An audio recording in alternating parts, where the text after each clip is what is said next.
Welcome back. This is the conversation on Morning Spring. Like we hinted before we went on that break, we said we are going to be talking about issues surrounding the process that brings in our public officials into office. Today we are going to be talking about elections and AI. What to know? What exactly is AI going to do for us in our electoral system? To help us have a hang and a better understanding of the situation, we have joined us this morning Mr. Bukola Idowu. He is the Executive Director of KIMPACT Development Initiative, one organization that is involved in elections and AI to help us in our electoral system. Mr. Bukola Idowu, good morning to you and welcome to the studio. Good morning and good to be here. All right, so let's just get right into it. Elections and AI. Tell us, what is it all about? Because I tried as much as possible to interact with the platform yesterday, and I must say that it's so different. It's so good. It's something people can actually go to get information about elections within the snap of your finger. But I'd like you to elaborate on what it's all thank you about. so much, and once again, good to be here. And I think we have evolved over time to see how we infuse technology into our elections. So, for instance, in Nigeria, the first election took place over 100 years ago. That was the first election. That was 1923. Now conducted by the colonial masters. And then the first one, the second general election that you now have happened to be in 1959 or thereabout. Now, what that means is that those elections up to the next election, after that election, then the military took over in 1966 thereabout, the coup, and then 1979 election, 1983 election, 1993 election, the June 12th, and then you move back to 1999 up to 2015. Most of these elections are conducted manually. Yeah. In using human being to conduct. You do the counting manually, you do the accreditation manually, even campaign manually. Now, you don't blame them because they did not use technology. Yeah. No, because technology was not even available at that time. However, time has evolved. Now, people are now using technology, and INEC infused technology into our election, I think from 2014 thereabout, by introducing what you call smart card reader. It's a technological device, and then you now begin to see the bit of introduction, your PVC that can be read by the smart card reader is a technology. Then you move down a bit to the more recent time where you now begin to have beavers that can do facial recognition and can do fingerprint recognition. These are technology. However, the world is moving beyond some of this technology into what is called artificial intelligence, which is AI. And what is AI all about? Simply using machine to perform intelligent tasks that human being will perform naturally, and that is what it is. So what we are doing now, and what almost EMB are made by EMB, I mean election management body across the world are also using, and the civil society across the world are looking at now, is that how do you infuse AI into elections? Now, to be able to perform the task that human being will perform naturally, and that comes with a lot of benefit. And of course, there are also risks. Number one, you have the benefit of reducing the costs of election, because what 10 people will do, probably a machine, just train a machine to be able to do that. Then it reduces error, human error, where it has been properly trained to do what it needs to do. But for us, what we have done, because we are not election management body, we are civil society, our job is to interface between the election management body, the government, and the citizen. Now, what we have to look at was like, okay, what exactly was the problem of 2023 general elections? So number one is information. Okay. Now, people did not have enough information. People that were, in fact, you have a lot of young people that were very, very eager to vote for the first time. For the first time in Nigeria, statistics says that that election in 2023 was the first time we will have a lot of first-time voters that are young people. Now, number two is that those people are enthusiastic to vote, did not even have enough information. So majority believe that, oh, the election is going to be determined by simple majority. So they don't understand the aspect of 2/3 of the 25 states and those things. Then what constitute runoff, they don't really understand most of those stuffs. Then again, you also find out that, look, we now begin to have people don't even understand what the law says around some of the gadget and innovation INEC is using. So for instance, you may think that, look, oh, is IREF, for instance, in the Electoral Act? Is it in the Constitution? You don't even know. But because it's a creation of INEC, you just think like, yes, they are bound to use it, they are bound to, and so you find that kind of misinformation, disinformation, or lack of access to information. So what do we need to do? We now say, look, this time around, can we start using AI to make information available to citizens? Now, most especially, put all electoral information in a particular platform where you can access it at the tip of your finger. Now, why somebody will say, oh, look, why is that different from going online and then search all those? It's totally different, because when the difference between using the AI platform created and going online is that, because when you go online, when you go, I don't want to mention any particular search engine, but if you just go online and you try to search something, so what that does is that you go on the internet and the internet scouts around for that information. So if Evelyn, for instance, now, I've been able to write an article on what you are looking for, and that comes, that become prominent, it brings it out in the first page. So I will be reading that. And meanwhile, that's what you wrote is your opinion. So it's subjective. So most of those documents, most of the things you see online are absolutely subjective. And I give you an example. So there was a time we were searching online and we found out that the information we are looking for was reported by like about 5 media houses, and they were reported differently. So we couldn't even use any, and then we have to go and write officially to INEC to provide that particular information. So what we have we been able to do is to bring official documents and official election information, put it on a platform without going out, because this one is void of biases. It's not somebody's opinion. So what are the information? The Constitution is there. It's nobody's opinion. So the Constitution is there, the Electoral Act is there, the INEC guideline is there, election judicial manual is there from the judiciary, and then you have election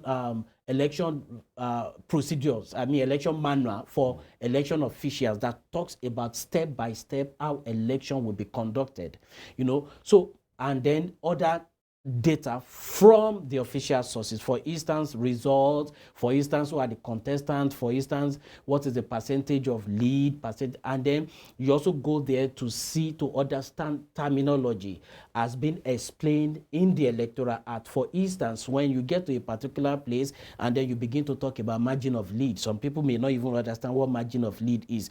All you need to do is pick your phone and then it brings out to you what is margin of lead all about. Then you go there, you are able to type and say, what is this beavers they are talking about? It brings it out. However, this is what makes it very unique for us.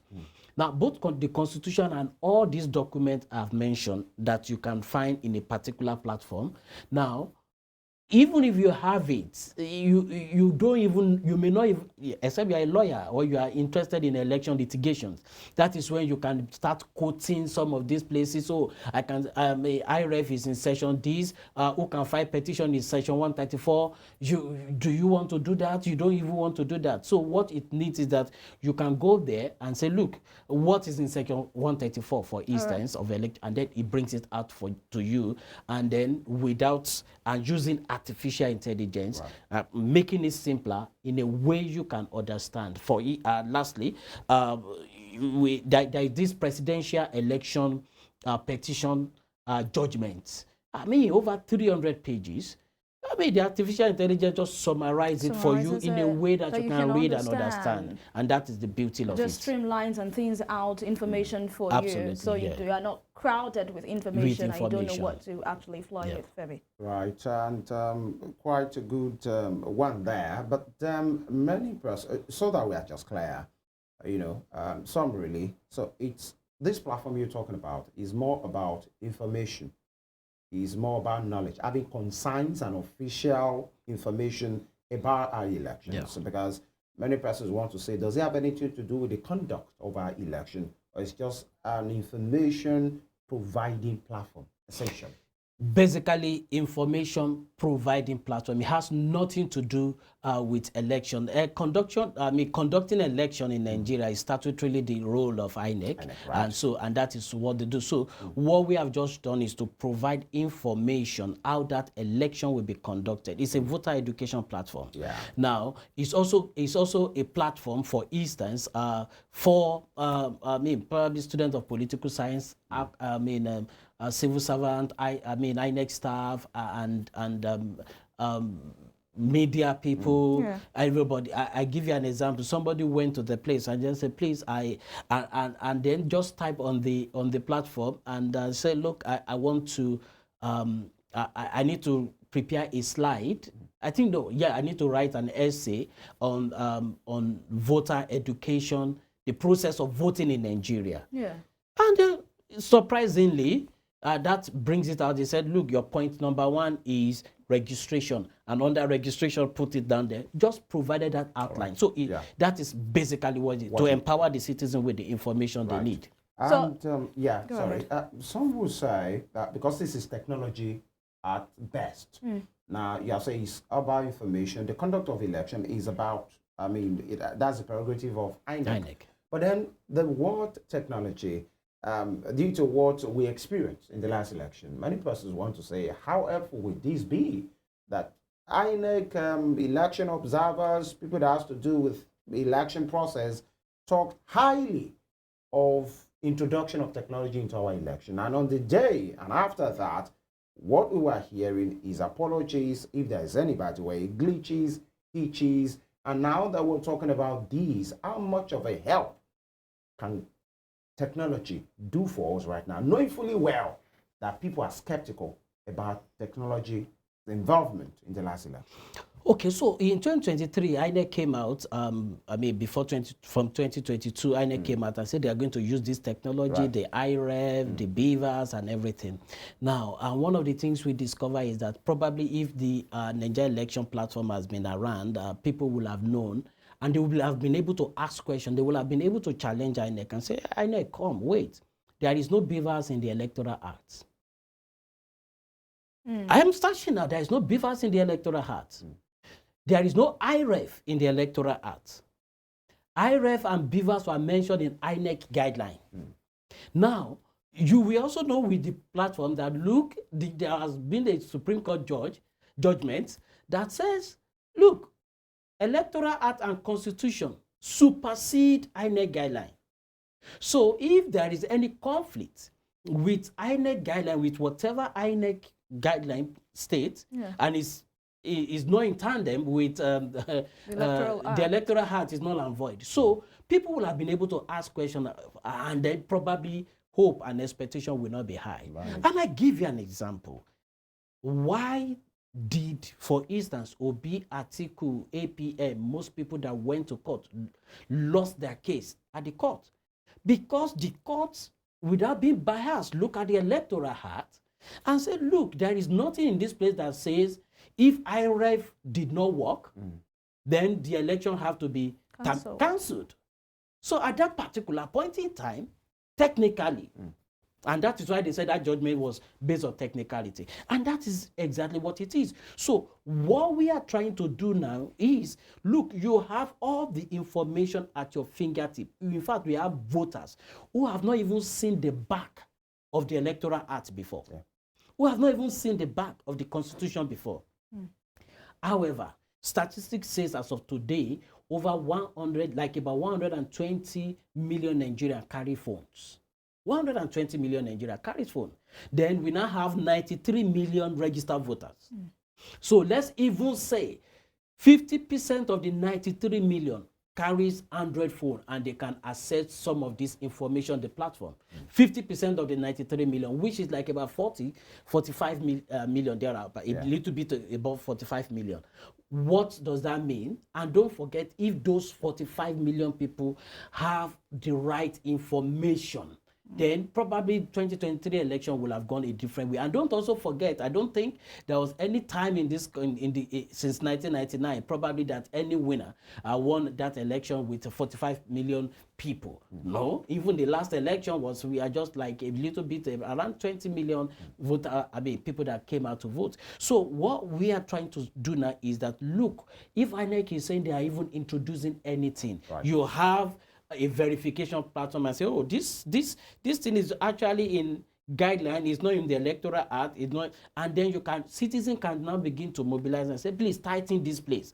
Tighten. You say you are going to use IRF, so what are we doing about it? The last time the judgment says this, because it's not in the electoral act, so what are we going to do differently this time? So it will help the citizen to ask questions, unlike us in the past just taking whatever INEC say, like and sinker. All right, so this platform now, it's actually named Nigeria Elections.